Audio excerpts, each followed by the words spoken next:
Hey, folks, good evening, and welcome back to the Essential Credentials 2020 Collector Interview Series. Really excited about this one tonight. Someone that I just met recently, but whose just overall joy and enthusiasm for the hobby made me immediately think that he'd be somebody that we'd all enjoy listening to and learn about his collecting journey. And I've had a real good time learning about that myself over the last 2 weeks since I met him on Dave Archer's podcast. So, yeah, really looking forward to giving you a glimpse into a collector who can likes to collect everything and anything and will find joy in the simplest things, whether it's the most ridiculous mustache on a card or opening boxes with his dad and giving him a high five. That kind of stuff is something I think we all would love to experience. So without further ado, I'm going to welcome my guest, Bob Lewis. What's up, Bob? Hey, what's going on, man? How you doing, buddy? I'm doing great, man. Thanks again for being able to come on here. Just really excited to kind of dive deep into, your journey as a collector. I mean, you haven't been on the Essential Credentials before, so No. we're gonna dig a little bit deeper than I have with some of my repeat guests, so people who maybe even if they're on your channel can kind of hear the whole story. Yeah. Let's peel back the layers, man. Yep, just like ogres, right? Like onions. Let's do it. Absolutely. So, first of all, I met you on Dave's podcast, which was a lot of fun. We hadn't really met before somehow, like we never really crossed paths, which I find, It is crazy how that can happen. yeah, As close knit as the community is, and I definitely had heard of the podcast and of what you were doing over there, and a lot of good things.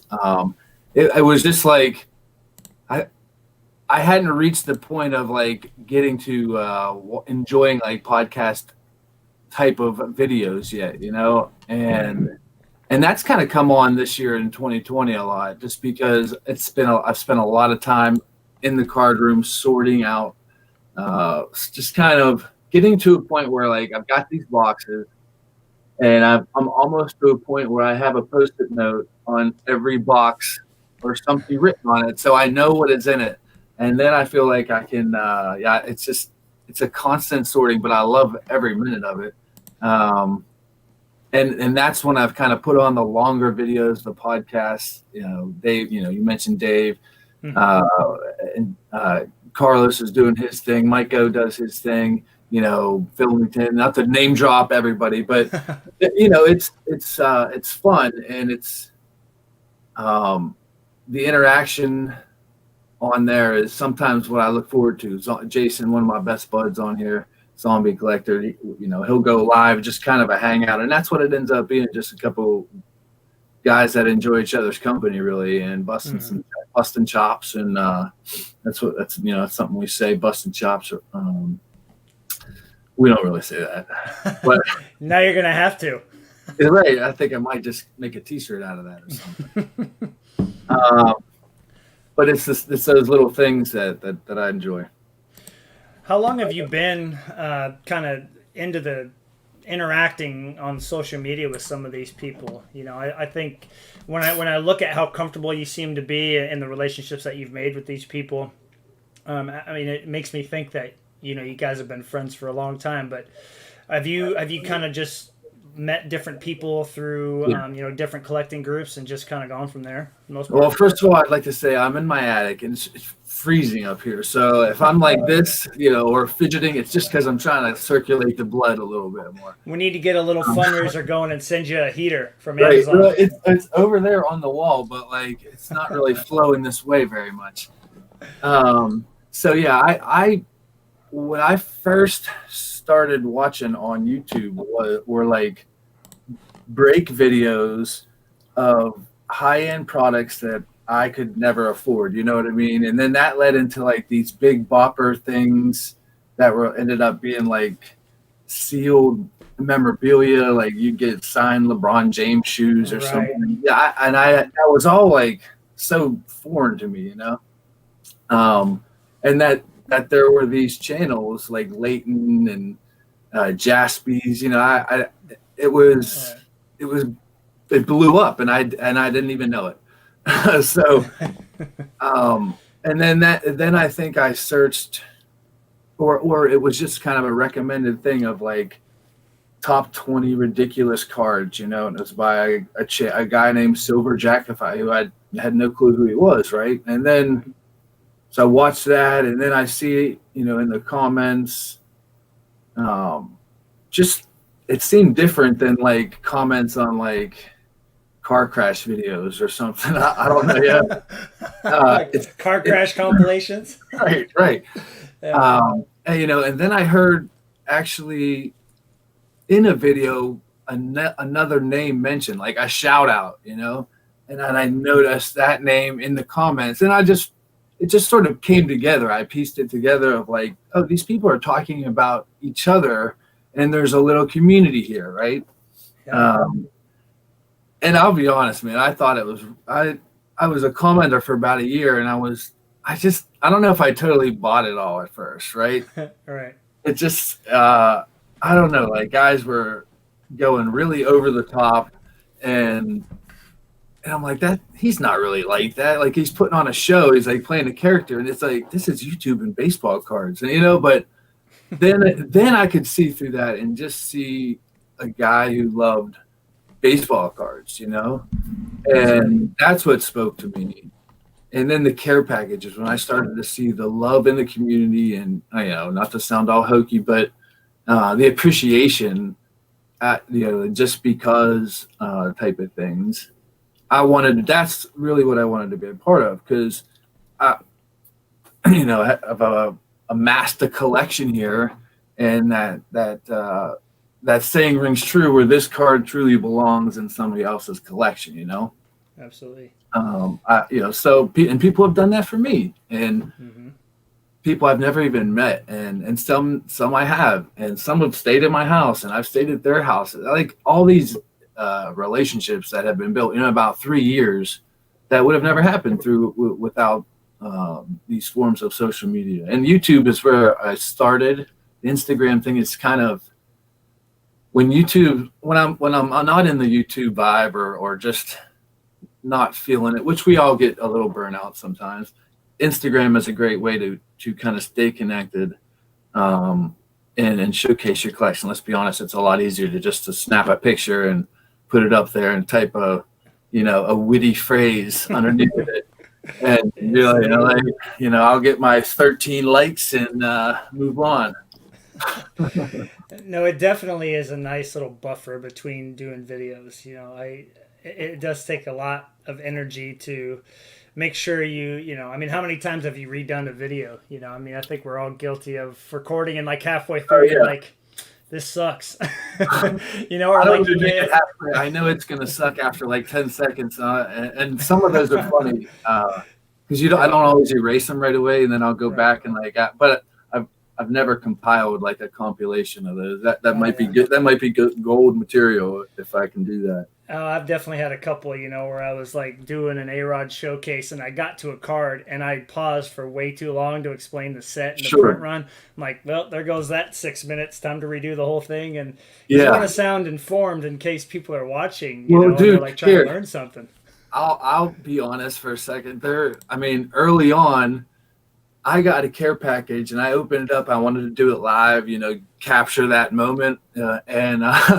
And so I got a card. I got a Dave Parker 1974 card in a PSA 7. Okay. And I wasn't confident that was his rookie or what, because I didn't realize somebody would actually send you a slabbed Dave Parker rookie. That was a pretty big card for me to just kind of like feel like somebody was just kind of sliding it my way for no reason, So I'm thinking, is that a second year? So I didn't know, so I had to stop the video and then confirm what it was, and it was in fact a rookie card. So then I had to, but I still wanted to capture that, like I'm opening it for the first time. So you got one shot, dude. You got one shot. If you go back, I'm like acting. All that is just acting, like because clearly I had already opened it, saw the card, and then confirmed what it was, so I didn't look like an idiot. Yeah. I've gotten over all of that, by the way. Like, I don't do any of that anymore. Yeah, it's almost setting yourself up for failure, you know. Yeah. I had a similar thing. Just I was opening a mail day from ComC, super excited, and my stomach started making all sorts of sounds like you need to be doing something else other than forming a video. And I got done with the video and I could hear it, and I'm like, yeah, this isn't going anywhere, man. Like, See, I would freaking love that. Like I would watch that, and I wouldn't care what cards you were showing. That's all I would hear, and that's all I would like want somebody else to see. I was like, dude, you got to see this video of Matt. It's not about what he shows, but his stuff. I mean, those are the things that I enjoy, you know. right. I Well, you mean, know I what? I enjoy the mean, cards too. I do, but I try to like, I'm easily amused. Let's just say that. you know, that's something too that I want to encourage people to go see is, you know, I'll show your Instagram here in a little bit, man. You bring the humor, and I, you know, I haven't been able to watch a lot of your videos because I'll you know admit I Yeah, just finally subscribed to you again because we had just met, right. and so I'm sure there's plenty of humor in there. I don't doubt that. But just That watching you open cards with your dad, I was like, okay, this is a channel that I can find, and I can see why a lot of people are gravitating towards that because in this hobby right now, especially with 2020, there's all this pressure. You know, when money is involved, yeah, people feel the pressure and they get a little stressed out, and it's certainly been a stressful year, I think, in some aspects. But you for just sure. always seem to have this, you know, really relaxed, light personality going on the whole time, and I think we could all learn a thing or two from that. So You know.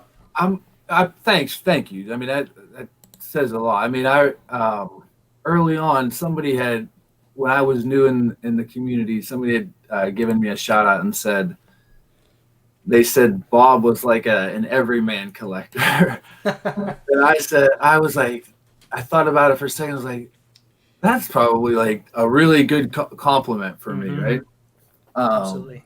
and so, but I think if you're grounded in real life, which I feel like I am, the way I was raised and just how I carry myself in real life, and that's going to spill out into other aspects and into your hobby. So like, we think about what we're really doing. It's kind of silly, right?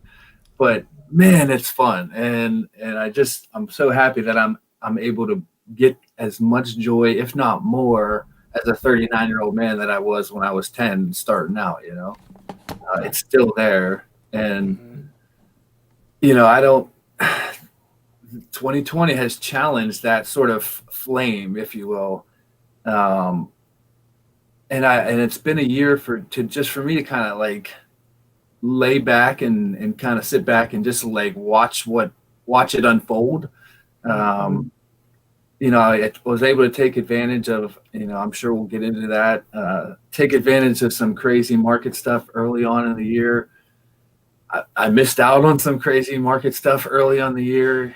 So like, um, but, but I can't, I'm able to always see the other side of it, and you have to, and that sometimes I need help doing that, and that's why I've got friends in this community that you know they hear me if I can rant to them about something, they'll be quick to remind me about something else that went my way, and that's you got to have balance in anything, or at least strive for it. I think that's a good quality to have. Just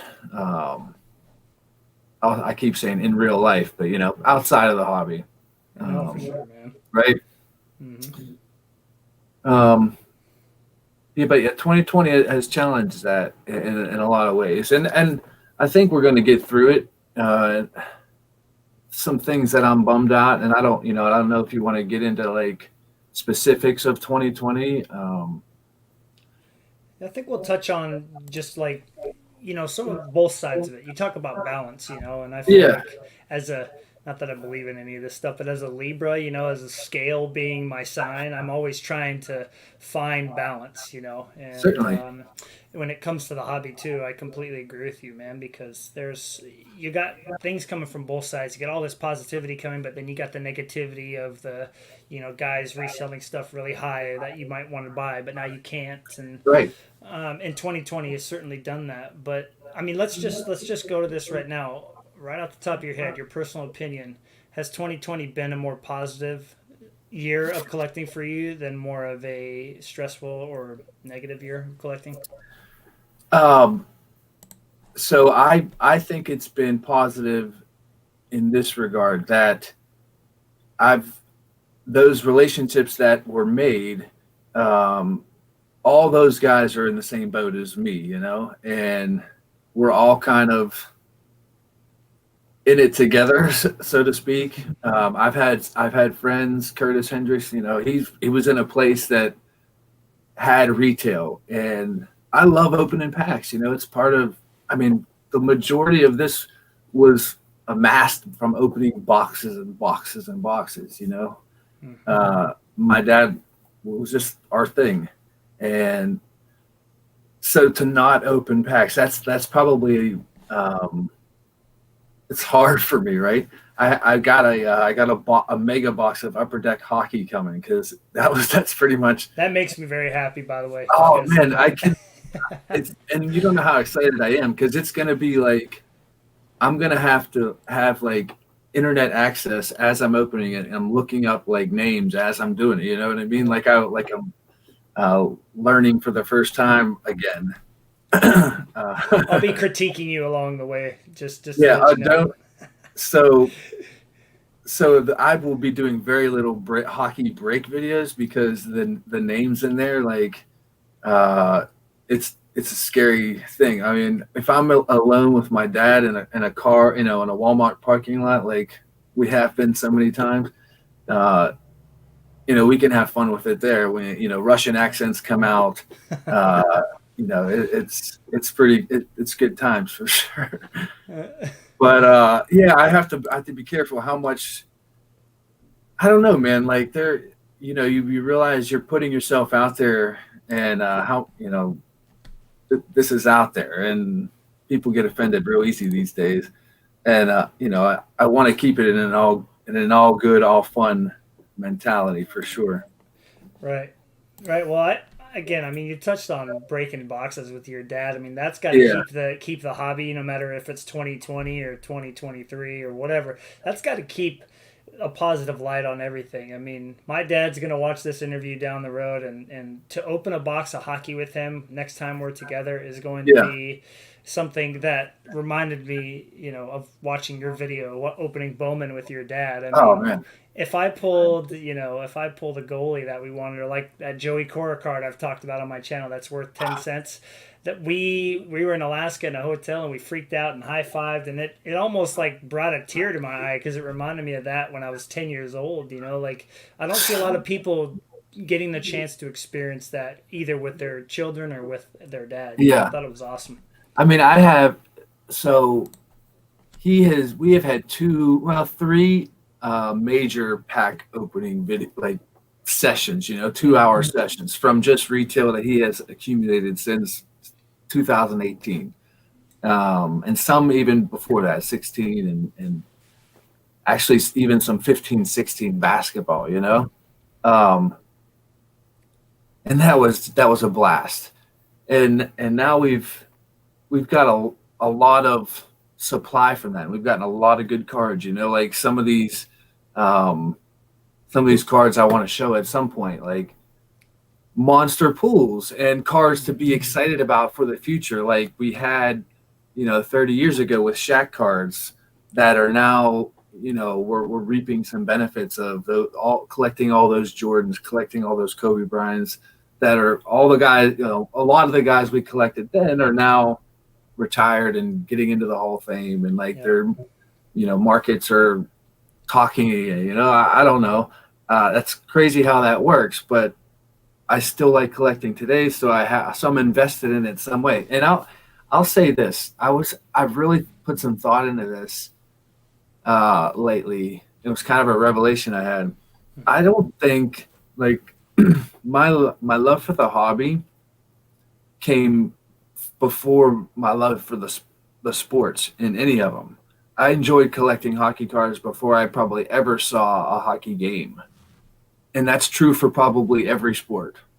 Like I really didn't watch the Pirates early on in the late '80s or '90s, but I knew who Frank Thomas was because Beckett said he was $1 more than everybody else. That's right. And, um, so that was kind of just the revelation I had. I if people were talking about sports and what was going on, I couldn't really participate because my who I thought was good was who was worth more in the Beckett. No joke. Like Carlos Delgado, he was the talk of the town maybe in like '94 or something, and I know he had a couple weeks or months in the Beckett where his stuff was steadily climbing up, right? So now I'm thinking he's the best catcher in baseball, and he's not even like on the team. It's spring training, and he's like he hit a couple bombs or something in spring ball, or it's late in the year and they called him up. Whatever the case was, he had a little bit of a rise in the market, and that, so. And even today, I don't watch sports all that much, but I freaking love collecting sports cards. I don't have cable at my house. We don't have any of that. What I do is I have a MLB app that I listen to the games, Right. And that's been fun because you hear people's hometown squads. Like I listen to a lot of Rays games, and I like their announcers better than the Pirates now. They're really good. I will agree with that. Well, I mean, you echo something that goes right back to mine, and I know a lot of people in here can agree with this. I mean, I would look at the newspapers. We were chatting about this yesterday. I would look at like the newspapers every day and look at the stats. Who scored the goals, how many hits did these players get, and because my Beckett's that they were good, and so it definitely made you vested in the cards and then vested in those players and the sport even more. So sure. I can echo that for sure. My dad got me into hockey, and before I ever really watched any games, I had all these goalies that I wanted to see. And so I think that's something that a lot of us can agree with, man. The cards have made us like the players even more in a sense. Because, again, you're vested into those players and those cards. Yeah, absolutely. I didn't know who Shaquille O'Neal was at LSU. Like, never heard of him, right? And so, but my dad comes to me and he's like, "This is gonna be like he rejuvenated the hobby. Like, there was nothing going on in basketball in that at that time, really. I think the Jordan hadn't happened yet, really. He was coming on, and the Magic Bird thing was pretty much done. But like as far as the hobby goes, Shaq really we were all in, man. And Eric Lindros was the other guy on hockey. We were all in on that. Oh yeah, for sure. And then football, like it just like you knew who to collect because each year because there was a defined like rookie class, for some reason I didn't get that in baseball until like '97 Bowman Chrome came out, where there were like actual rookie cards. First Bowman cards of Right. And then it was Jose Cruz Jr. and Travis Lee, and it ends up being Beltre and Halladay, so that's I forget where we're even going with this, but well, we were just talking, how cool it is to like use the Beckett to then decide which guys you're excited, because obviously, you want to pull a card that when you go to the Beckett, you're just like, whoa, man, But sure. Let's take that out of the equation now. Let's take the whole Beckett thing out of the equation, because Beckett has no clue especially with the '90s stuff. Sure. No clue, or they just refuse to update it. But what is it? Is it eBay now that's taking the place of Beckett? Like, are you kind of just browsing through recent sales, like, ooh, okay, this guy's cards are starting to, climb steadily. Maybe I could go see if I have any of those in my boxes. I mean, is that kind of where you're at this point? Um, yeah, I suppose so. I mean, well, I'll be honest, I still get a subscription to baseball and basketball Beckett, right? And just so, for example, Devin Booker is on the cover of last month's basketball Beckett, and they're ranking his 23 rookie cards, right? Well, in those big pack sessions, we open tons of 15, 16 Donruss basketball, and I've got like 7 or 8 of these Devin Bookers, right? Mm-hmm. And Beckett has it listed at $120 and going up. Wow. But it's like more like a $40 rookie, Okay. But I have no attachment to that whatsoever. Like, I will sell all 8 of those in a lot and try to get as much as possible, right? Mm-hmm. So the completed listings is new to me. Like, I really had no clue when I was doing my first PSA submission. They were listing, value your card. I'm like, well, I knew Beckett was not the answer, and I didn't know what was. So I asked somebody that I trust in the community, and that's what was told to me. Right. And it still holds some. I guess it holds the most water for me. I'll just be honest. I mean, that's current market prices. Up to what, 3 months? I think they go back. Right. I do follow trends. I mean, I don't get on as many hype trains as I used to. But like, I'll open up a lot of opening day baseball to try to pull a Luis Robert, which I finally did. You know what I mean? So I'll go on those chases, and if he ends up being a bum, man, that was still fun, and we got one. Like, I have that story, I have that memory, I've got the card. I still love all my Eric Lindros rookies, and they're not. I'm not going to be able to retire on them. Yeah. So I really like that point that you bring up, though, and this is going to echo Brent and Ryan's interviews, because they both said the same type of thing, and that's, you may have some cards that hold a lot of value to A, other collectors, and B, overall on eBay, right? Yeah. Because they're selling for so much. But I think for us collectors, the value of those does not tie us emotionally to keeping the card. What ties us to cards are the ones that really, really mean a lot to us, And just Sure. like you said with Devin Booker, you're more than happy to jettison those to eventually get something that you are going to keep and love way more. And has it always been that way for you, though? I mean, obviously, you said if everybody looks at all those boxes, we can see you've got a great deal of cards that you've kept over all these years. It's a lot of 93 Donruss baseball, if you can read that right there. Yeah. Well, I mean, if you need to start a little kindling, get some for the fire in the Christmas. I'm just gonna do mystery bags and just punk people and send them like a bunch of 93 Donruss baseball cards. Those will be some of the most viewed YouTube videos in 2021, so be ready for that. But okay. I mean, do you find yourself, taking up that mentality, where it's like, okay, this is a player that I'm really into watching play and following their career, and I'd really like some cards of them. Who can I move? Like, do you have emotional ties to every single thing that's in that room besides Devin Booker? Or yeah, well, it's actually, I'm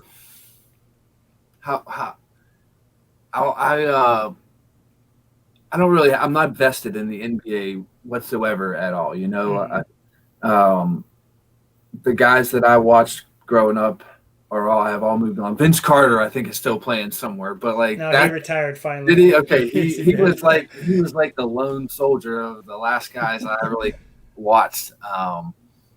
We didn't get in on LeBron, so I don't have those to kind of sustain that interest. So I will keep my select group of Jordans, Kobe's, and Shaqs, and various, just like a Vince Carter Chrome rookie. Like, I'll keep one of those, and I'll keep a Dirk Chrome, and there'll be a group that I will hold on to for my personal collection, but really everything else is kind of like on the block. It's just a matter of finding. This is kind of where I'm at. I'm trying to find the best way to get it into the people's right hands.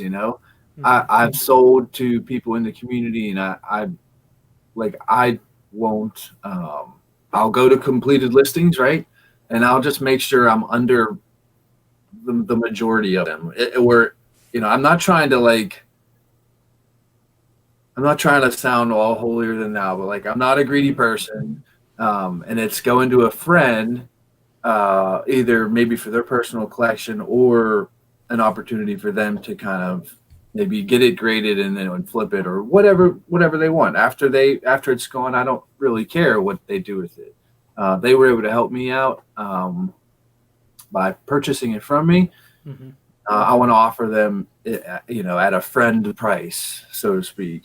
And I feel like that's a real thing that should maybe happen more.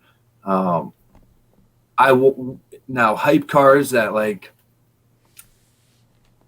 for whatever reason the market determines that Carson Wentz, PSA 10 optic rookies are now $80.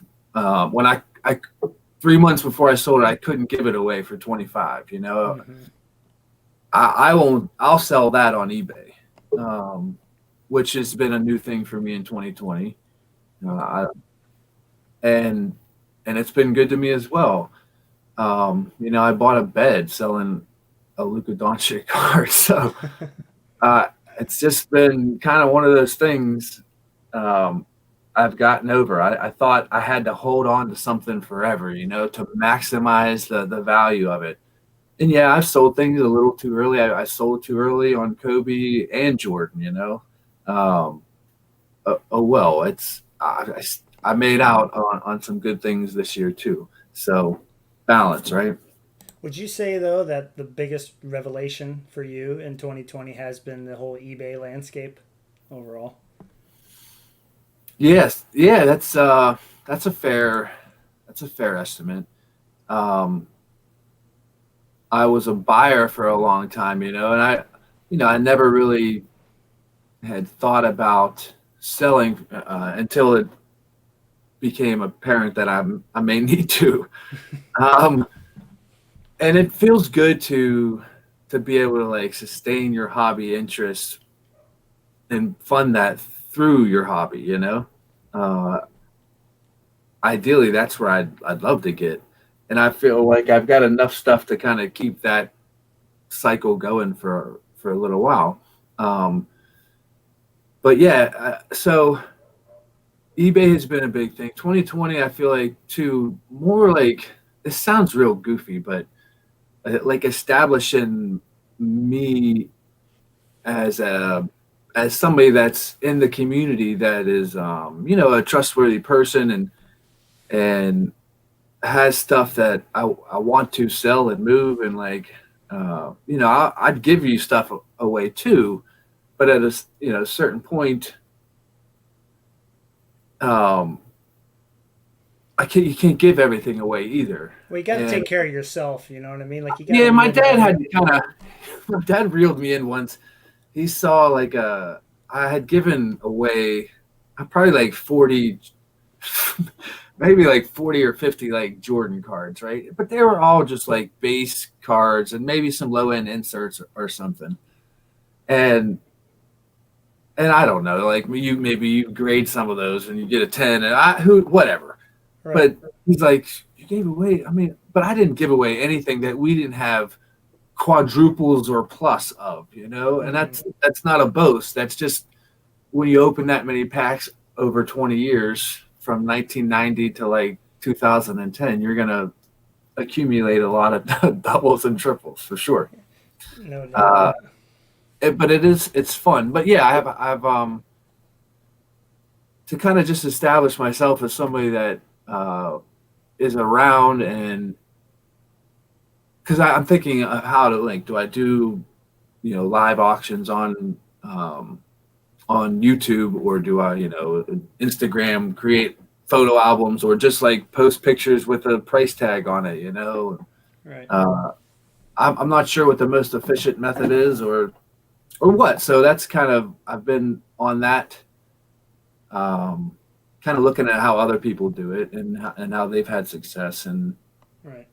find, just be finding what works for me.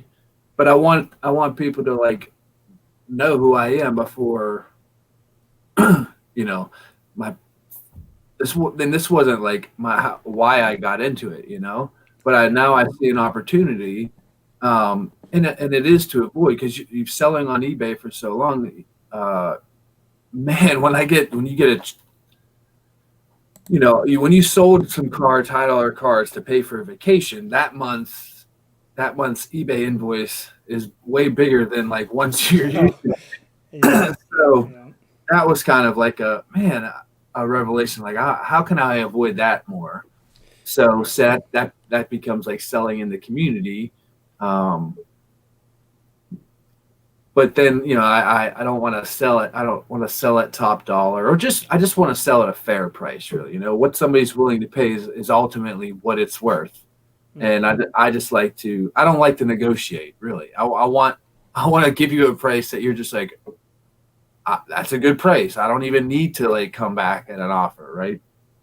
Or try to talk me down more. Right. I like that you're mentioning that your first thought is going to the community. And, I've tried to, and I know a lot of us in this community try to go to others within that community first because when you sell a card on eBay, it's going off to Joe Schmo, and he could be the most amazing, he could be like the biggest collector of that player, or he could be, Right. I can't wait to grade it and flip it, which, whatever. I mean, that's cool. Thanks for helping me out. But I will say that just a couple days ago, to help fund a project that I'm working on, I sold almost all the rest of my Ichiros that were left to a father and a son who both love Ichiro as a player. And that right there, I wouldn't have found on eBay. So for me, I always like going to social media and trying to find somebody who you can Cool. tell is going to just like dig the cards. And that's what you're saying. I mean, how much joy does that bring us when we're able to do that instead of Oh selling yeah. on eBay? I think 2 or 3 times more at least if you can measure something like that. Yeah. So and when I opened a card recently, it was actually in one of these last pack breaks, and I don't want to like say who it is. Well, they'll probably never watch this, but still, when I got it, I knew I had an idea of like immediately who I wanted to send it to because it was a card it's a low numbered, it's a button relic autograph card, right?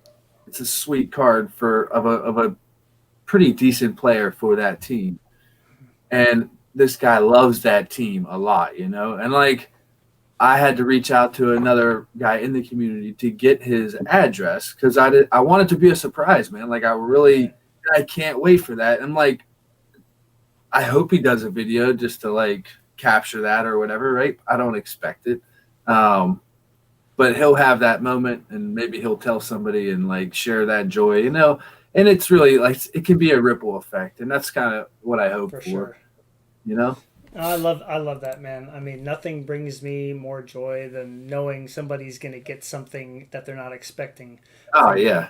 That's it. You And know how that's, that feels when it happens to you, right? I mean, it's oh like pulling a man. car like pulling something out of a pack. Like you weren't expecting that.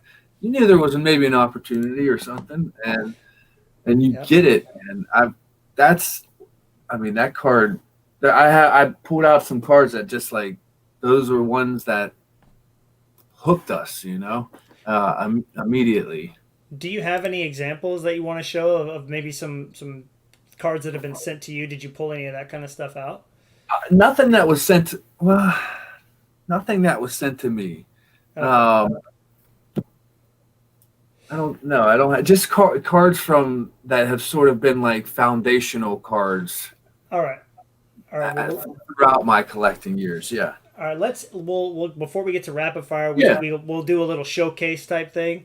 Let's get to one more question because I want to. We got about 5 more minutes before we get Yeah. to a little showcase. And again, if anybody's got any questions, we've had a lot of comments. I don't know if you've got them on your screen rolling I have by. them over here, but like I have to literally like, and it's like probably like pretty rude looking for me to just Um, kind of, yeah.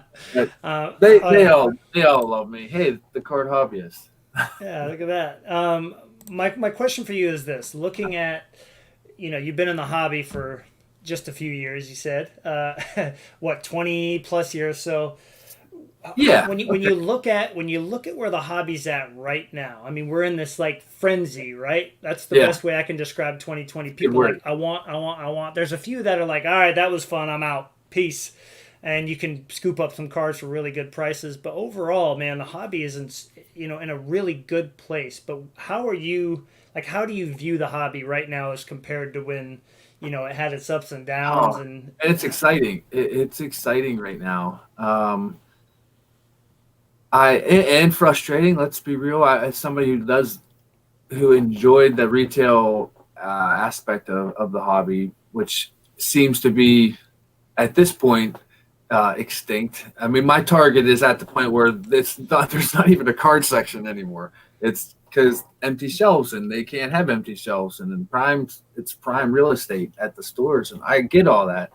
So that's a frustrating thing, but it's been exciting. I mean, a lot of people who have gotten some pretty big cards this year for their collections, and I can be excited vicariously through them and for them. Um,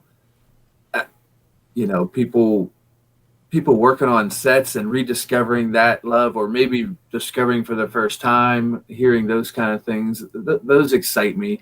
But yeah, the market stuff, it's kind of nutty out there. And it started with the Project 2020 stuff. I feel like, well, maybe, I think Kobe was before that. That market explosion was before that, and then the Bulls documentary. That market explosion was all. I think that was more like April or May. But um, man, there were just these like moments in time where the 2020 like ascent to like just destruction right. was like when that was the craziest thing going in the hobby. And then I mean, just now I'm hearing blaster boxes of Prism football are on the secondary market already for $100+ I mean, that's sad. Yes, it is. uh, I agree. but but if the demand is there, if people are buying it, I mean, what I don't understand it. I've had to, I wanted to dip my toe in like the breaking that whole aspect of the hobby because Yeah, be careful. well, that's just it. How can I have an opinion on it if I haven't ever done it, right? Hmm. Or experienced it. So I've done like player breaks and a case break of Allen and Ginter, and I get Austin Meadows, I've and just definitely done that too with glass now. right. So you It's can, interesting. Interesting. yeah. I mean, like $10 for a slot, and I'm gonna get all this stuff that I can't find one, and I'm not gonna buy hobby. So then it just saves me almost from picking them up one at a time on Yeah. eBay or ComC or whatever avenue I'm going. Mm. Um, so I've had to kind of adjust on the fly sometimes. Um, I don't know. 2020 has been a reflective year for me. I've enjoyed that roller coaster a lot. I mean, because really, I mean, I've looked at when Prism base cards of LeBron were like selling for hundreds of dollars. I'm like, that's just a base card. That's not even the silver. I I can just look. Like, and people are buying them. I would just wonder how many of those get returned 2 weeks later. Yeah. Uh, I can't. So that's when I said earlier when I just kind of like I'm not rolling like that to be that much of a gambler and kind of get in there, um, and try to scoop up something just to flip it. There we go. Blue Right. Boobies, yeah, Law of Boobies. One of my many alter egos for sure. No, I think what you said is right on, man. I think overall it's been more exciting. That's from what I've heard from you, from Brent, from Ryan, from Reese. It's been a trying year, but overall a very positive one. I think for the hobby in Yeah, general, we can all agree that there's more attention on this hobby than there's ever been. And that's why you see grown men fighting over a $20 blaster box just to make $50 on it. You know, like it's. Yeah. I've never seen anything like it. I've never seen anything like it, and Yeah, and like I don't think it's a defeatist thing to talk about. Like we were talking about the bubble, and like it's gonna burst. It's yeah, but that's just the realist perspective, you know. But I believe that there was enough that had happened, and sort of when I feel like a lot of people started getting back into it in 2015 to 17, or Aaron Judge brought a lot of people back in 17, myself included, you know, and that those kind of years where like I felt like real collectors were just enjoying the hobby the way it was meant to be enjoyed, you know, to take that for, you know, what it was meant to be. You know, who am I to say what it was meant to be for you? But like just people enjoying it, opening packs, trading cards, you know, making deals, scoring a monster card or opening a monster in a pack or something, you know, like that was all the things we loved about it, right? And then it just felt like there was an infusion of greed, and you know, and man, it's a lot of flashy lights, and you know, like, hey, we're coming at you, you know, these are the cards you need to invest in, you know, what's up? Bah! Can you do a video like that for us in the future, just like a total coming, mockery? I have like storyboarded one that I just haven't done it yet, man. I need like more techniques, or I need to like talk my wife into like she has to hold the camera, because like I won't be able to like really, you know, play it up big if I'm like restricted by having to like, you know. Right, of course, of course. I really like this comment from the hockey expert, apparently, right? Right. But you know, a guy that I've also met, Steve. He nailed it, man. That's it for me. I mean, just look at, you know, you and I connecting, and you know, to name a few. You know, I think Brent. You know, guys like that, Dave, Ryan, Tyler. I mean, all these guys I've been able to forge stronger relationships and friendships with through this hobby. I mean, it's opened up. I think it's opened up way more doors than it's closed. You know, I think we could agree upon that. As much as I like watching people's YouTube videos, it's really more of a vetting process for me of like whether or not I think we could be friends. You know, like I'm kidding. Well, good thing you're on here. You know, I'm gonna watch at least 3 or 4 of this guy's videos before I determine whether or not I think we could connect. You know, no, it's like it's all these are grounded in our love for like pieces of cardboard, man. Like you don't have to like think of things to talk about because it's already there, you know. No doubt. And you can talk about it all day, probably, you know.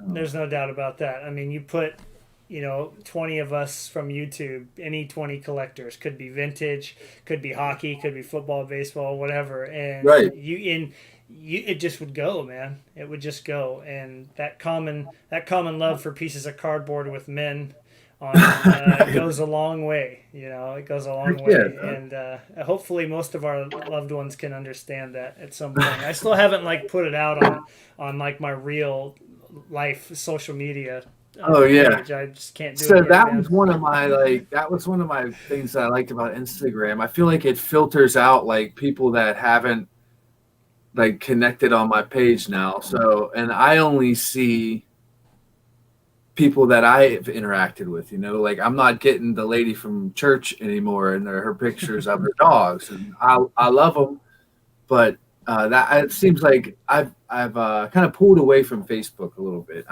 It's almost overwhelming how many groups I'm in, and like I can't keep them all sorted, so I don't participate in any of them. I mean, that's pretty much how that's breaking out right now. So Instagram has been sort of a refreshing like. And you know what? There's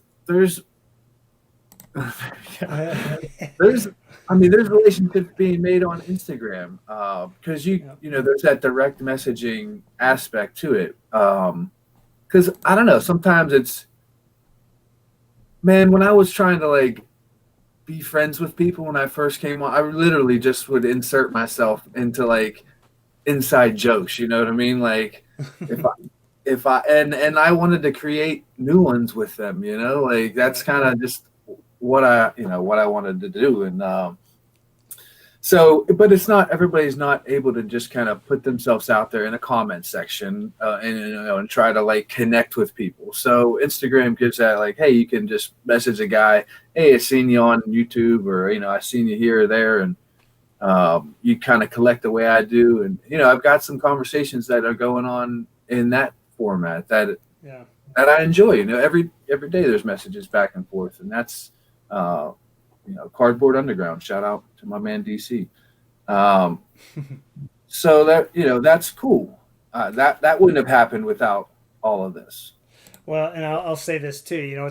This is a perfect segue eventually for my next guest, Ryan, who I met on Instagram and who takes Instagram to like almost to Brent levels of photography. Like Brent's Nice, on man. a whole new level beyond anybody else in my opinion. But Yes. Ryan's taking pictures from these different angles, and he described to me how he uses it as his digital photo album and Oh for wow. his collection, and he's found ways to layer cards. It's so cool to be able to meet people on that platform because it's all about letting the picture talk. You're not Yeah. you might read a caption, but it's really about, okay, what does this picture say about this collector? And Yeah, that's if cool. if I may, can I show your Instagram off for like a minute and Yeah, just show sure, man. people what they might be missing out on? Because I was expecting to go there and see like all these just cards like everybody else, and I was pleasantly surprised to not see that. So let me show This is random, everybody man. what. Yes, exactly. Let me show everybody what we're. You can't. You can't. You got to keep people on their toes, man. So here is Bobby Lou 81. What's the goal of this Instagram, Bob? What are you going for here?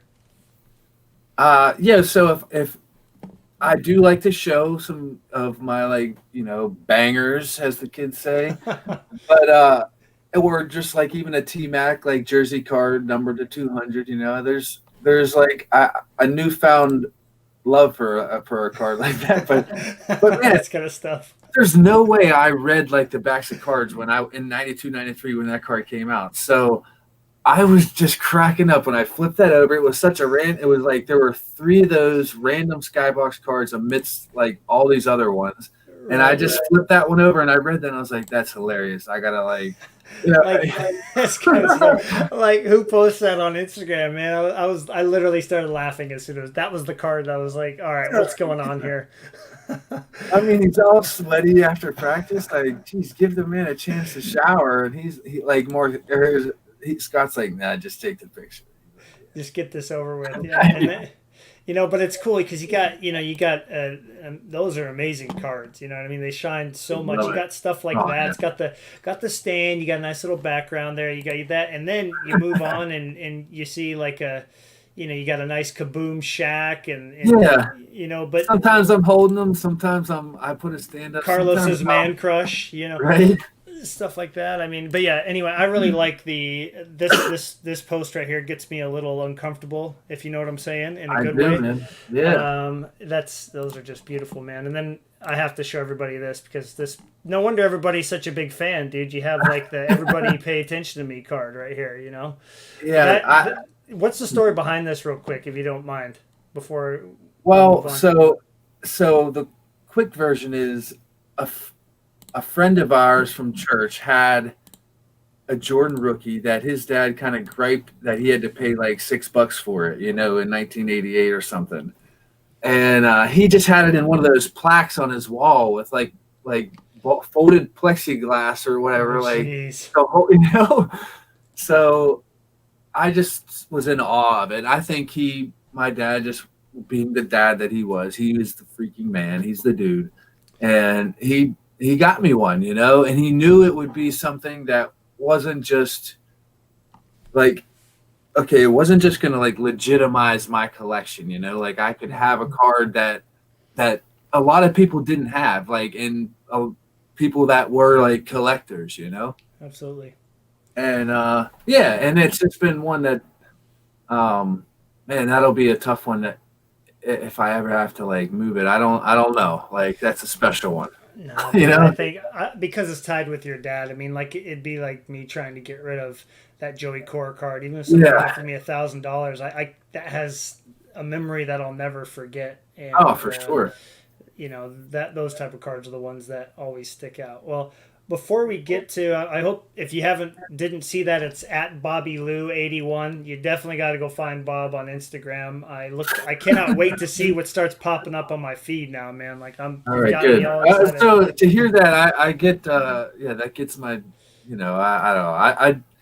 So you asked, like, if somebody can look at a card like that and just find it funny for even a brief moment, you're in the elevator or something on the way up to work, and like, you can look at it and get a chuckle, or just like, even if you think it's not funny, but like you understand why Bob Lewis thinks it's funny, and maybe you get a chuckle out of that. So. There you go. Perfect. Well, let's see for And a I few did minutes just here. refer to myself in the third person, so I'm Well, sorry. I was just trying to go past that because we don't want to put you too high on pedestal yet. It tends to happen at least once an hour. So you've had me for about an hour. So Yeah. sorry. Well, yeah, let's take a few minutes though, Bob, because I want you've taken the time to get some cards out, and cards that mean a lot to you. And Yeah. if you could just kind of a quick showcase, maybe 5 to 10 of them, that would be really sweet. Well, so some of the there's the Lamar Prism. I got that, and I got that for $4 in an auction earlier in the year, and then it's exploded. So there's a 2010 Bowman. Kristen Yelich, Bowman? man. Yeah, Bowman Sterling. These were some guys that we got in some packs this year. The Zions, the red, white, and blue. Here is that opening day. Luis Robert. Excellent. Got the Hero Silver and the autograph there. Those are some big boys I like. As a Heat fan, can I just make a suggestion that we need to get you a Duncan Robinson card? I'm just throwing that out there. Okay, Duncan Robinson. And then we got a refractor, and then the first edition Dominguez. I bought in on that for sure. But like, here I picked this up. That was I took a shot. I'm gonna take a shot on the guy. I mean, like, I can't. Just mashes the ball, and I feel like if he can, find that like passion that his dad had, and maybe he has it, and he's just a kid still, Mm-hmm. But I'm willing to. That's something that's like the fun part of it for me. I'm in a position in life where I can throw a dollar bill at that card and say, let's see what happens. Now, do you also kind of dabble into, like, we saw the Mario Lemieux, we saw the Jordan, of course, we saw some 90s stuff. I mean, do you, while you're collecting to kind of keep you excited about the current happenings in sports right now, do you also kind of, take a dabble in the 90s eras for different sports? Oh, man, being influenced by our fellow collectors, absolutely. There is a plethora, if you will, of 90s stuff that I've never even seen before, and whether that it's just because it's so ultra rare or so obscure, or some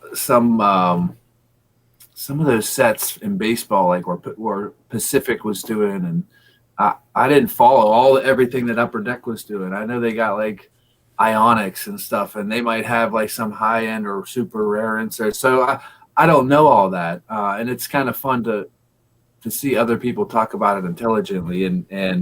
But there are sets that aren't high dollar that I've just kind of catching on to, like these ringleader cards, from Stadium Club. It's like a beautiful foil etching type of card. Even this, what is this? Sweet Strokes. Like, there's so much shine. Awesome, dude. There's so much shine on these, and I'm like, these are like putting that whole set together. If I had a binder page of that, would like bring down airplanes, It might. It might. And they're cheap, so there's tons of stuff out there that. But how do you get to all that? Like COMC, I feel like everybody's down on COMC, but man, I enjoy like looking through that stuff. I don't know, man. I'm a pretty patient guy. Like if it takes them a long time to get, as long as I get them, like I'm happy, But no, for sure, man. Now it is sort of like that's the culture of today. I want it now. I watched No, I'm not going off a tangent, but like breakers, just like fire and rifling through cards, just to like get to where the hit would or will not be. Right. Anyways, I noticed that when you were breaking that box with your dad, you do something that many of us do, and that's saying the names of these players out loud. Because yeah, you might just have a base card of John Marino, but it's like, oh yeah, Dad, like I was telling you about that guy just the other day on the Penguins, and going through the cards that way and then trying to enjoy them. I think yeah, I can't. I get it with the breakers. I mean, they see millions of cards a week, probably it seems like. But I think we sure, can all agree it's better to jump into a box break and try to get the most out of it. Because if you do that, then when you get the two, to shout my buddy Tyler out, who's here to get two Yankee autos of the same player who sell for $4 a piece, maybe it lessens the blow a little bit. yeah, maybe. You should try your hand in a '90s box sometime, man. I enjoy watching people who know about the '90s but haven't versed themselves in it and don't haven't amassed this big '90s collection. Go through and see how tough it is to pull the ringleaders. Like yeah, it's $4. Oh yeah, but they're one per box, so it's like you gain an appreciation for not only the design but just how you're absolutely much right. rarer they are, dude. Somebody had turned me on to one of the baseball like catalogs, right? The thick boys. Mine is out there, but in there, and I think Beckett does them too. Like They do, yeah. the annuals. Each set has a picture of the card, and then like a little blurb of that. Sometimes if there are stated odds, or how many, how many per pack, or any sort of need to know stuff, and that's a valuable resource to have. And yeah, you're right. You will gain a. I was like, what's the big deal with these Kaboom cards? Like, why are they? You know what I mean? And then they're like one per case, and they're like in random products, and it's kind of a weird thing. Now everything's like Kaboom. I think that's maybe overdone now, but Yeah, you're right. No joke.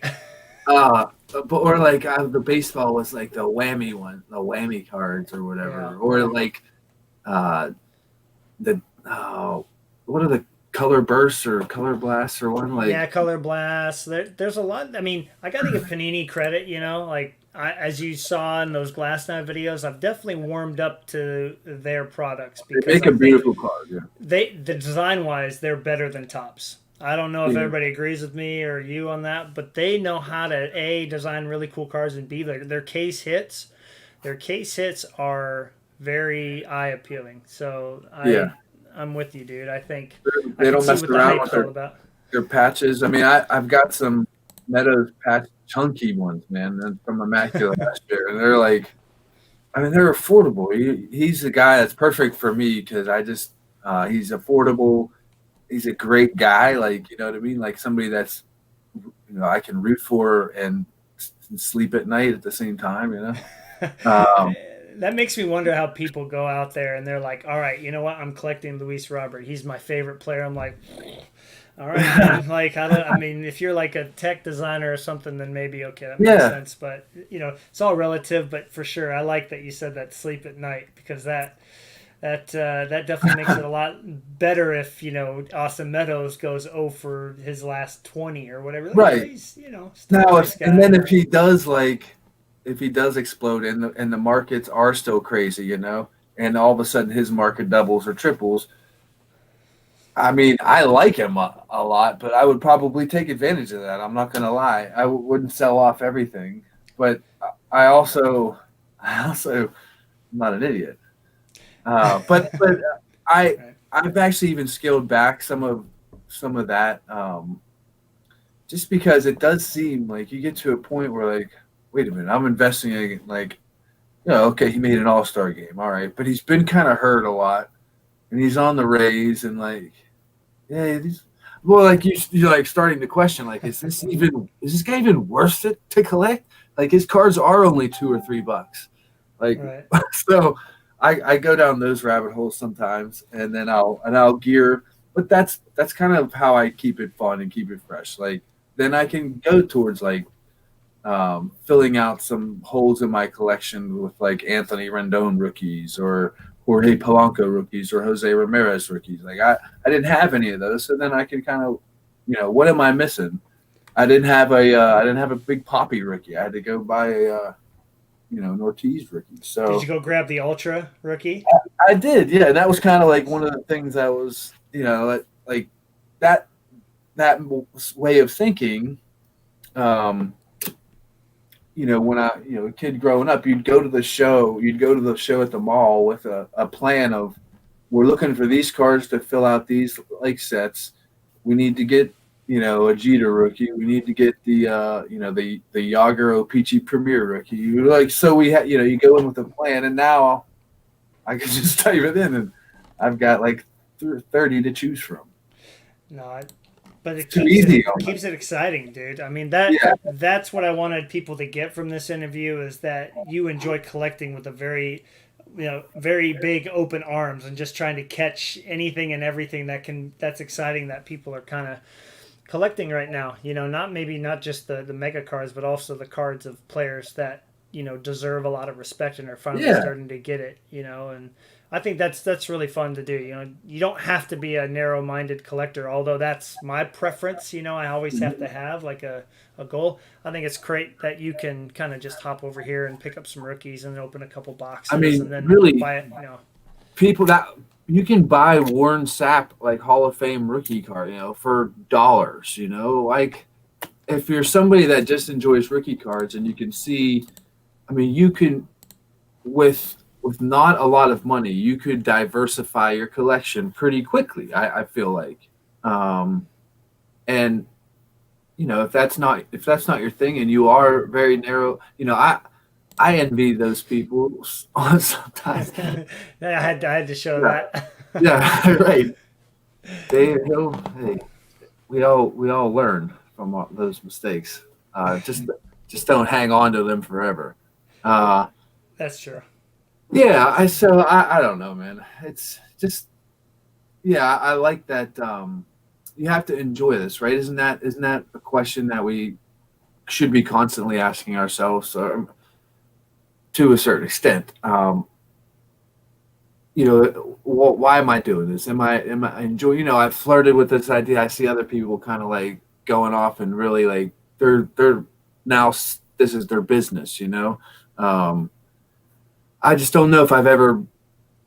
That sounds like a dream job. I'm just gonna surround myself with cards in the hobby all the time. But I think it would be tough for me, and it would kind of put out that flame a little bit if it felt like work. And so I kind of feel that with even the social media sometimes. When it starts to feel like a job, like I've got to put up content just because I got to put up content. Like I don't do that. But it'll come back. I maintain those the relationships that have been in place. They still happen through text or phone calls or whatever form of communication, Facebook Messenger. There's all types, and there some I still feel a part of. But sometimes you just got to lay low, and I'll be that guy that's just watching videos and says he's watching videos and not commenting, so you don't know if I really am or not, and you can't call me on it. That's fine. But well, I think what you said, and part of that is, I don't know if any of us could enjoy this if it was a job, like a legitimate job. It would be tough.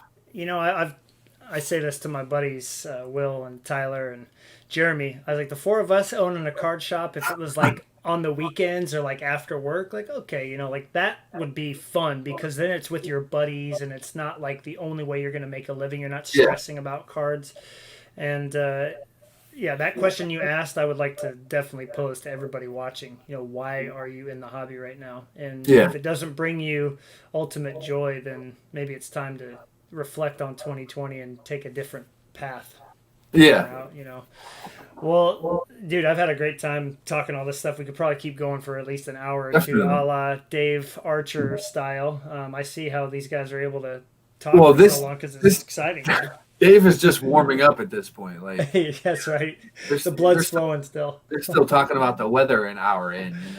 That's right, dude. Definitely appreciate that style of podcast. You can just pop in and out whenever. Yeah, absolutely. Let's get to the rapid fire questions, though. I know, Cool. I I'm know prepared. that some people have enjoyed this kind of segment because everybody gets the same questions, and I really enjoy going back and watching the answers and comparing how different and similar they are. But Okay. with the amount of cards you have, I can imagine that these first few questions were a really tricky thing for you to figure out, weren't they? Yeah, it Okay. was tough, but it was. I think I got there. Yep. All right. Well, I appreciate all the hard work before the show started. So let's go with your top three pickups of 2020. Okay, so top three pickups of 2020. We're gonna do a. Okay, so we're gonna do this as one pickup. This was something my dad. These were two cars my dad kind of laid on me, and this was something he was famous for doing. I would just like if we would just be a random night at the home, and he would be like, "Hey, go look in the cupboard," and he'd have like a card posted up against the spaghetti or something. So That's awesome, dude. right. So these were two. Like I'm 39 years old. He's 72 years old, and he's still like laying monsters on me. So this is a Judge Inception. Wait a minute. Here we go. Judge Inception rookie autograph, right on card auto. Just sick. And then the clearly authentic second year, but it's an Acuna autograph. The green on the acetate, right? Oh wow. So those were two pretty monstrous cards. And then along those same lines, in those pack break videos, we did get the Acuna short print out of update, and then the Soto rainbow foil, which was a pretty monstrous pool. So those were fun. I call them pickups because when we picked up the blaster and opened it up. I should call it additions, maybe, huh? Yeah, additions, right? No, that's great, and I'm glad that they're okay. Maybe you're bringing it up later, so I better not spoil. I had to kind of like spread these next two out. Yeah. Okay, good. What would you say is the biggest steal or the card that you paid maybe the least for that's now like, holy smokes, I can't believe where it's at? So I paid about $18 for this Clemente rookie card in a PSA 1. Now I say that because I had bought a Mark McGwire 2020 Project 2020, the Keith Shore one that was like the most ridiculous card I had ever seen up to that point. I was like, it's so hysterical. I had to have it, so I bought it for 17 and change, and it came out to a little over $18.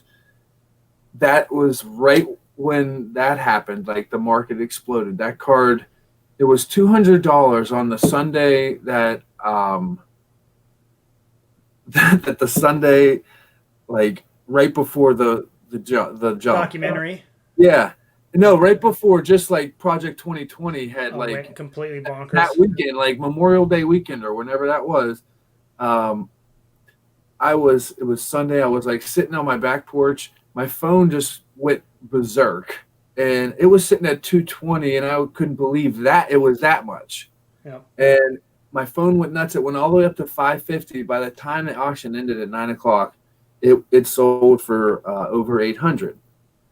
So I was like, I have $800 right now from a card that it was mind-boggling. So I went and I looked for this, and I found it, and it's like perfect. It's like centered and everything. The only reason it got a 1 is because there's a little like tear right there, but I don't care, So that's a 1 that I can afford, and so that was pretty much the steal of the year.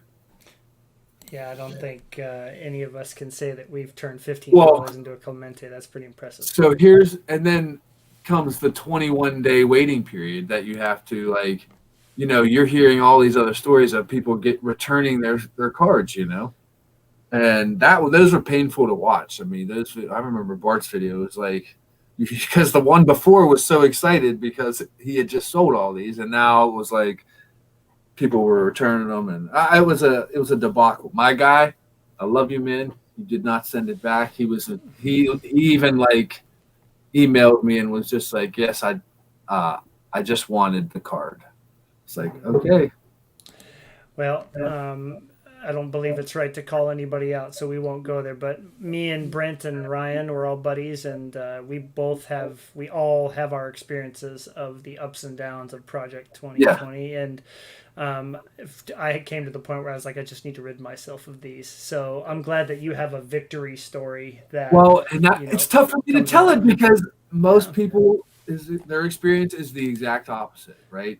Right. So I feel sort of like some kind of way. I'm like, no, I'm the guy that won. I'm the guy that everybody's like, that freaking, that Bob Lewis. Damn that Bob Lewis. I know, that's what they say. So, that's all good, man. But I genuinely think people were pretty happy for me. But man, I was kind of bummed to get rid of that Mark McGwire card because it just cracked me up every time I saw it. So I bought the Mariano Rivera in place of it because that 92 Bowman Rivera is like by far it's a very ridiculous card. It's like the Kmart outfit, and he's like standing at some like parking lot in Panama, so no, I like that. That. But you having a connection with it, so I think that's why some people really do enjoy that whole thing. But that's awesome. What an amazing card, dude.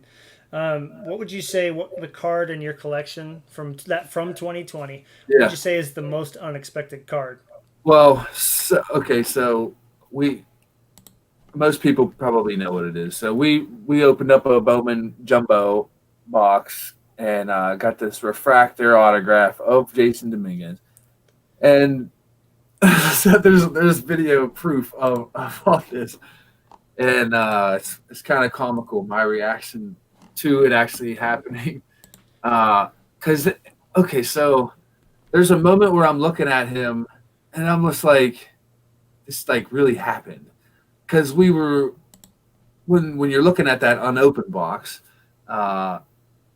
it's still a possibility, but like in the back of your mind you're like, there's no way it's not going to happen. It's like prepare for the bloodbath, as Up North Collector says, and just hope something happens. But that's the fun thing with Bowman too. I could have gotten, the other autographs I got in that box, they may end up being the ones that 5 years from now are the ones. So we like that part of Bowman. We don't like prospect. We open packs, and the guys that we get, those are who we're rolling with, Right. No, for sure. I'm gonna share the screen real quick just so I can kind of, for people that want to see that reaction, I feel like they definitely should head over to YouTube and check out Bob Lewis, and just there's the video right here. Let's open some packs with the dude. And I saw this for the first time today.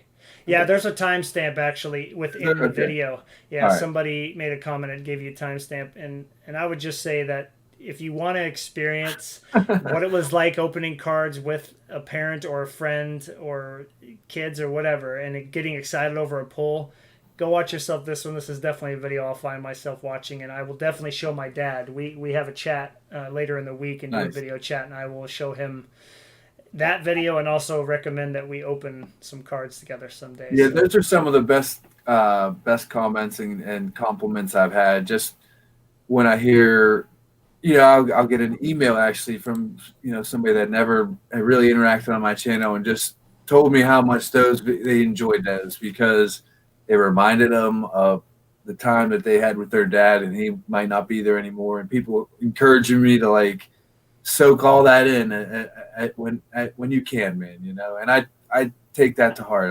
I don't take that for granted. I wasn't gonna even video that session, and Archer said you got to, like, no matter what, you have to, because there's this pressure of like, I'm gonna do a 2-hour pack opening video, and if I don't pull any like thing that's cool or like worth people's time in my head to watch, like that's sort of like that's a lose for me. But it's not about that. And I took a friend to like change my perspective and help me to see it a different way, and that's that's community. That's how it's supposed to work. Right. No, it's about the relationships and the connections and just the pure enjoyment of the hobby. And that in Yeah. that video, you see all those things kind of Oh come yeah. full circle, man, for sure. And again, I like to keep things really positive on this channel. Yeah.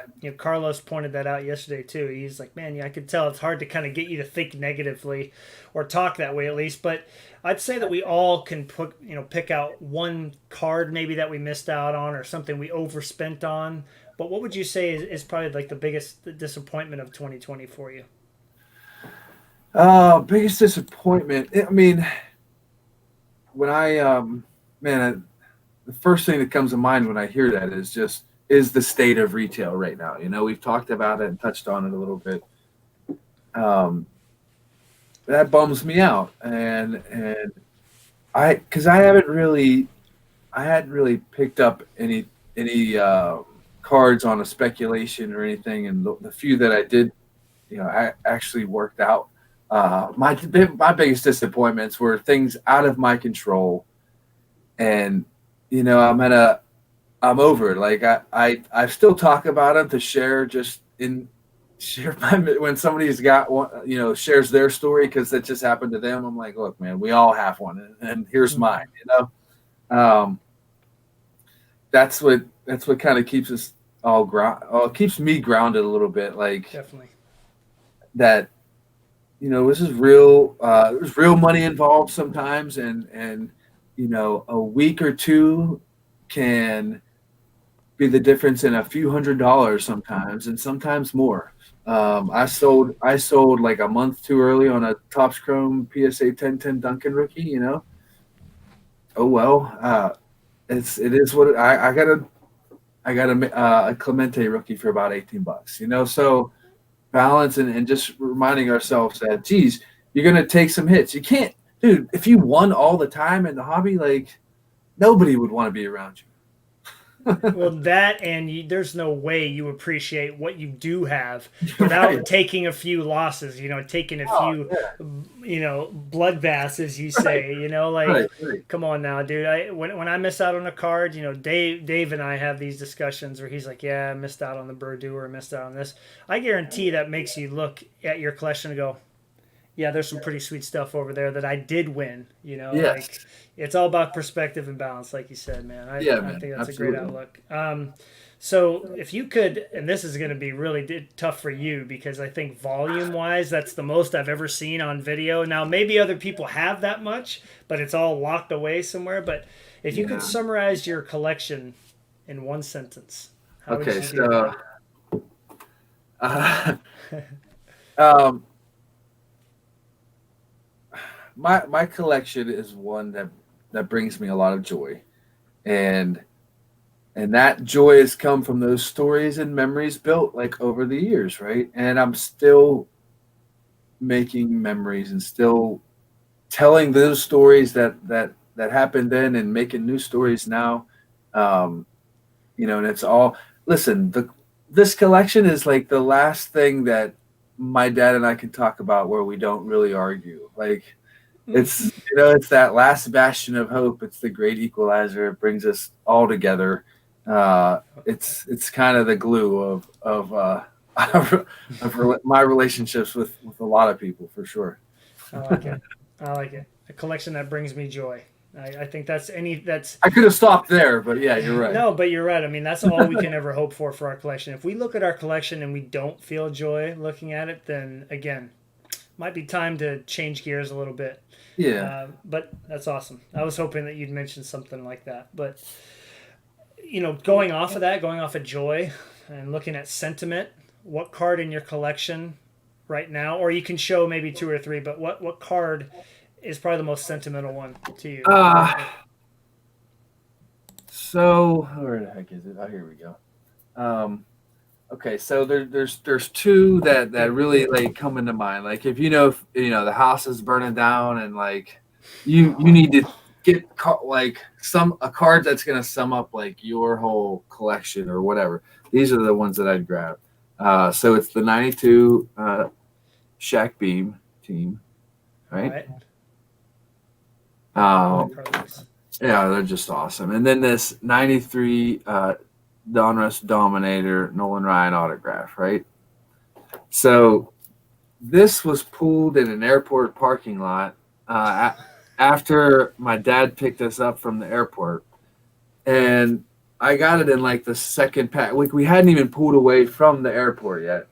And I'm in a dark Crown Victoria. I've just opened this monster of a card. I have no like soft plastics or sleeves or anything. So my dad's like giving me directions from. He's like, don't just keep it touching on the sides. Don't let it don't hit the course. And I'm freaking out, right? I've pulled this card, and actually, when you opened the pack, this is what I saw because it was always like the back card, Right.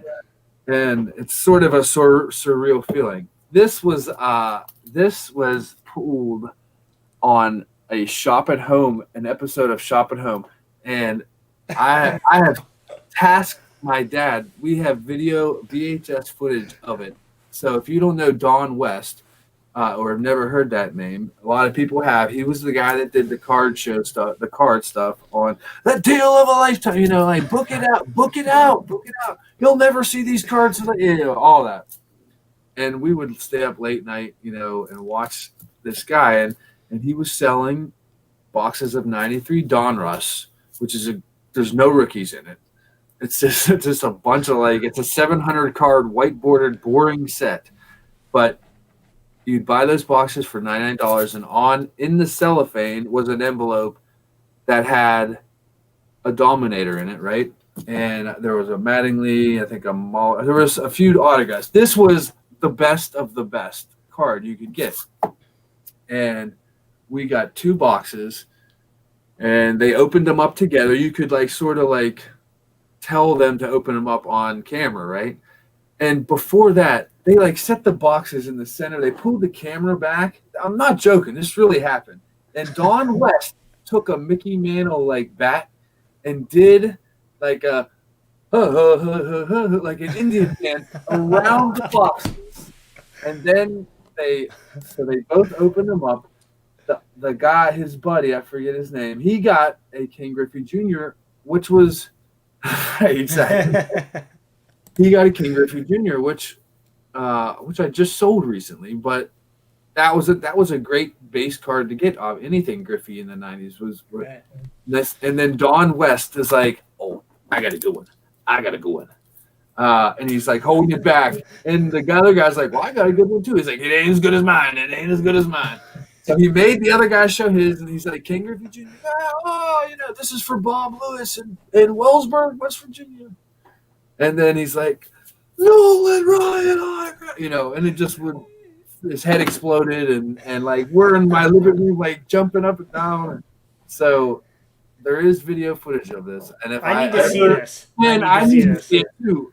I need to see it too. So it's all these VHS tapes that my dad is slowly burning his way through to try to find it. Yeah, it's his last. I think he just wants to be able to say that he's found it. I've given him a task, and he's taken ownership of it.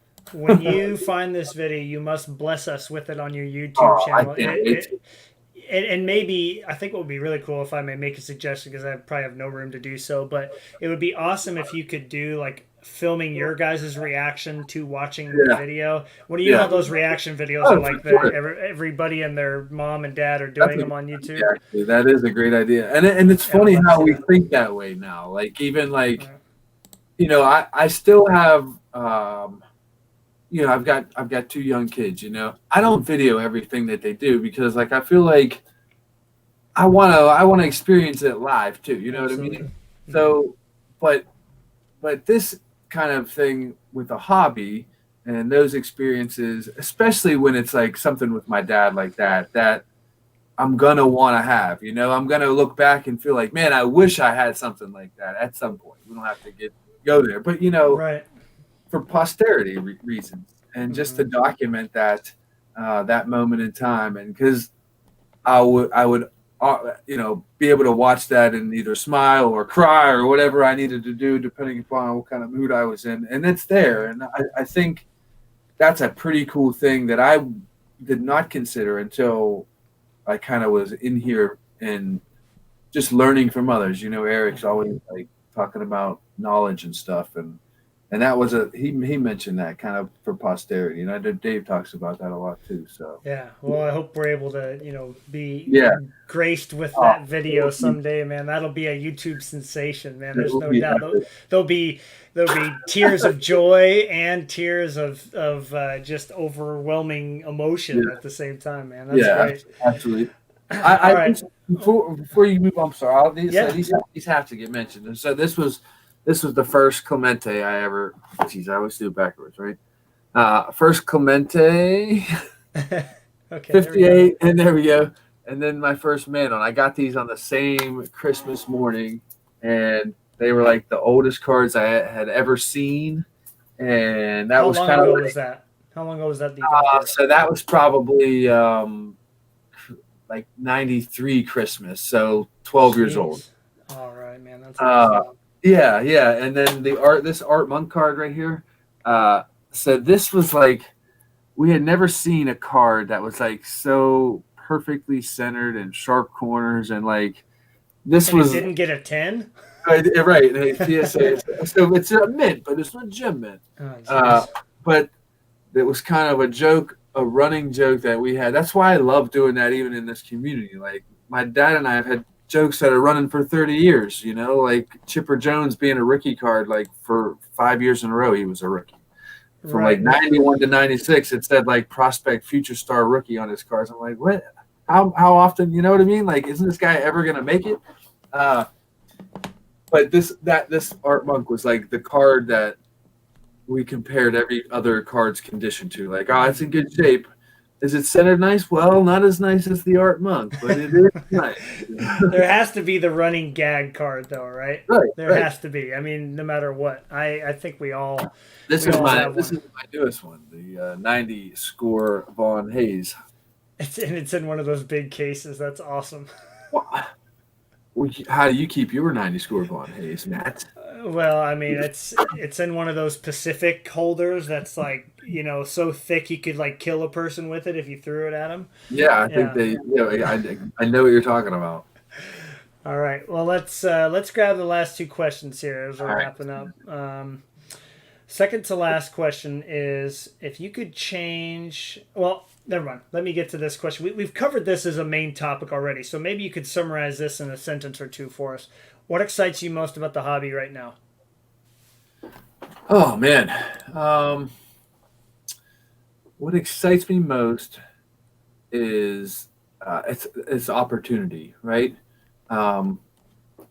There are so many different ways to collect, to enjoy this hobby, and the opportunity to do any and all of them are there. I've been bummed about like not getting retail, but it's available to me. Like I can get it. I just have to pay a premium for it. Am I willing to do that? I don't know.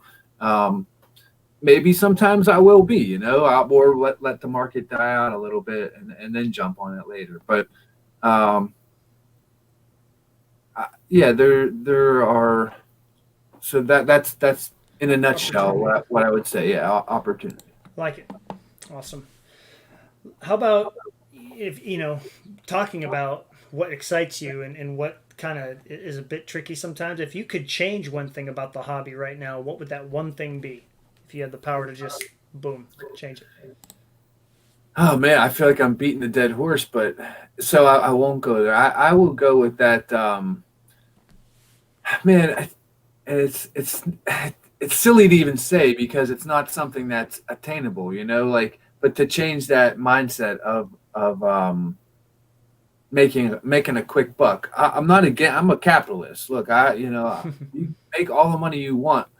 But man, it seems so like soulless to just, and I don't watch them. I wanted to know what people were talking about when I would start to hear people complain about people that just started a YouTube channel and they're already doing like, cards you should invest in videos.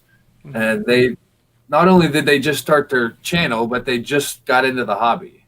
So I wanted to experience that a little bit before I could speak on it. And that could go away. I just don't feel like That sounds so harsh now that I'm doing it, like saying it, but like I don't think they care. Like, you know what I mean? I really don't think they care. So Right. I I want the people that I want to keep in my circle are people that I know they're doing it for the same reasons I'm doing it. Because I it brings us joy, man. It's like I've done a lot of things in my life that I'm not happy about or proud of to try to like escape reality, right? And this is the healthiest and actually the best one that I can come up with right now. So it's an outlet for me. I see it more than just a hobby sometimes, man. It's like my sanctuary up here, you know? Right. It really is. Right. That sounds hokey, but it's true, man. I mean, and it's not just cards. I had starting lineups. I got little figurines of all, those hats that you eat ice cream out of, the plastic baseball helmets, Yep. all that stuff. I love it all. Awesome. I like that you changed like a negative in a way to a positive. That was perfect.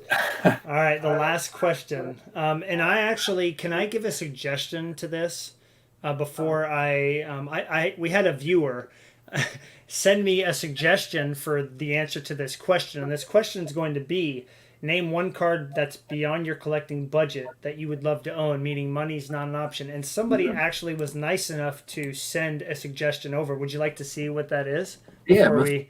I mean, course. I think I I have to. think it's pretty good. How are you feeling about this being your choice? Oh my goodness, I mean, it's got everything that you need here. You know, you got the dude! I'm sunglasses fan, so he's got the sunglasses on. I mean, what else does this card do for you here? Exactly. It's so funny. Tom Hunt. I've got the full run of Tom Hunt cards basically. This being his most legendary pose right here, but Tom displays this pose in quite a few of his cards. It's Oh, real does he? funny. Yeah, and this is probably his best polo shirt too. The other ones are a little rattier. He's wearing a hat in one, so he was probably just going bald and like maybe a little bit more ashamed. Uh, but he's not wearing his glasses in one of them, and he's like squinting. So he's wearing shades in every one after that, which is pretty awesome. Well, you know, I have to say that it's a good choice. Maybe we'll call it like your 1A choice, but I wanted to make sure that I got the suggestion out Oh there, man, just in case anybody else might be thinking to themselves, you know, wait, I need a card to aspire to own someday, and I think this one might be at the top of my list now, or at least in the top yeah, five. So you're welcome to all the viewers for blessing you with that card. But yeah. let's say that card is out of the picture. What card do you go to for your? I would love to own this. If I could get the one of like this Austin Hayes gallery, look how awful that is, right? Uh, Oh no! Did we lose him? I would. Oh, there we go. Am I not here anymore? No, you there you are. You're good. You're good. We Okay. almost lost Okay. you for a second. Yeah, keep going. Go ahead. No. So it was it would probably be a Clemente like cut signature or something like a Clemente autographed ball. I mean, the rookie card was always the answer to that question. 2020 has afforded me the opportunity to grab that, and I jumped on it. And I'm super thankful for that because I couldn't have scripted that. Like I didn't see it coming. And it just like was all happening. I'm like talking to my dad. I'm like, do you realize what's just happened here? Because it happened so fast. I had a backup plan. My aunt was going to spot me the money if my man backed out, and I was going to have to figure something out. But um, uh, yeah, I don't know. I don't know, man. No, but I like what you said there about you know, how many of us right now in the chat, people that are going to watch this, collectors all over the world right now, own a card from this year that they've got that they had no like. There's no way somebody would Yeah, have said, "Hey, guess what, Bob? You're going to own a Clemente rookie this year." You'd be like, right. "Ah, okay, whatever. That's a good Well, one." You know. I've got that Brady rookie, right? Which is something that I'm going to sell at some point. It's just like when. And that was the plan. I had told my wife already. I said, look, I we'll remodel the kitchen or something, or it will be invested into the family, the funds from this. But I'm gonna buy one like premium high dollar card, and that was gonna be like the Clemente rookie, right? And I would have been fine with the one. I would have been fine with just an authentic. But you want it in some kind of a slab for some reason. I'm not too comfortable buying a raw Clemente rookie, right? So, but I don't have to do that anymore. So maybe I'll buy a Trout. Maybe that'll sell for enough in 5 years that I'll be able to still get a Trout for under $5,000. Yeah, because that would be my answer, like a high end Trout rookie, mainly because I'm sour that I don't have any. But oh well. Right. Gotcha. Well, those are all great answers. I mean, Oh, I lost me. Or wait, I'm still in the show. Matt's out. Okay. For making a departure.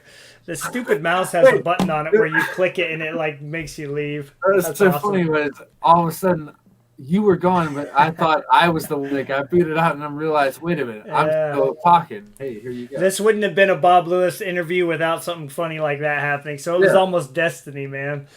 Oh my gosh, yeah. Right. Talk about getting nice and warm. But no, I was just gonna say I think that I enjoy hearing stories like that. I mean, Brent was on here at the beginning, and he talked about how he was so happy to pick up that Jackie Robinson or pick up cards that if we would have told him, hey, you're going to own this card this year, he'd be like, no, I don't think so, man. But I think we've all experienced that, and it's going to be really exciting to hear more of those stories going forward. I mean, to wrap up this interview, Bob, I've had an absolute blast chatting with you, man, and I can't wait to do it again in the future. But, every interview that's been on the channel is summarized in one word, and that's the word that you see at the beginning of the title of the video. So for everybody that's watching, everybody that's going to watch, how would you summarize this interview in one word? Enjoyment. I like that word. Nice. I think that's if I was going to have to make one myself, which would have been lame, I think I probably would have gone with that or something related to collecting with your dad. I think really cool. I think perspective. I mean, 2020 be perspective a little bit, like overall, like your hobby experience from beginning to end, enjoyment. Definitely. Well, Bob, thanks again for taking the time to come on here. Apparently, you're a YouTube Hall of Famer, so I didn't realize I was in the presence of such greatness. So, I'm almost glad I didn't know that coming into this interview, because I would have really been like trying to like put a nicer shirt on and really put some makeup on and all that stuff. I don't like to brag. I'm trying to keep it humble, but sure. It's never far from me. My patch. That's right. Well, can I see like a trophy made in the future though, so you can? Right here. There it is. Yeah, that's it right there. Awesome, dude. Yeah, awesome. A trophy. Yeah. I think a trophy is warranted at some point, just with like me on top of it, pretty much like this. Yeah. And yeah. Now my ego's kicking in, so we better end it. I was doing so well, and then mention the Hall of Fame thing, and then I start going off. I think all I see in the screen is your head right now. Your head's taking the whole screen, so we better end this. So I want to say, give a big shout out to a lot of the people that were active in the chat, interacting. 4-Leaf Cards, Amish Dave Archer, Near Mint Musings. Not sure who that guy is. The Card Closet. He was in here. Henry. He's been great with his sarcasm. Enjoy all that. We had Uncle Vinny in here. Again, I like mentioning him because he and his daughter collect together, and I think it's the greatest thing, man. He sent me a care package that brought a tear to my eye, man. It was awesome. Carlos was in here for a hot moment. The Card Hobbyist, Ken's Cardboard, Tyler, my buddy, a lot of guys. Carlos gave me a 6.5 out of 10. So, that's at least like a 7.5 on the PSA scale, right? I like the Steve. So we got Steve. Great interview, guys. And then right afterwards, decent work, fellas. Followed by 6.5 out of 10. At least I'm motivated to really continue to progress in my interviewing Okay, good. skills and whatnot. So, well, thanks again for coming on. For everybody watching, we'll catch you again on Sunday.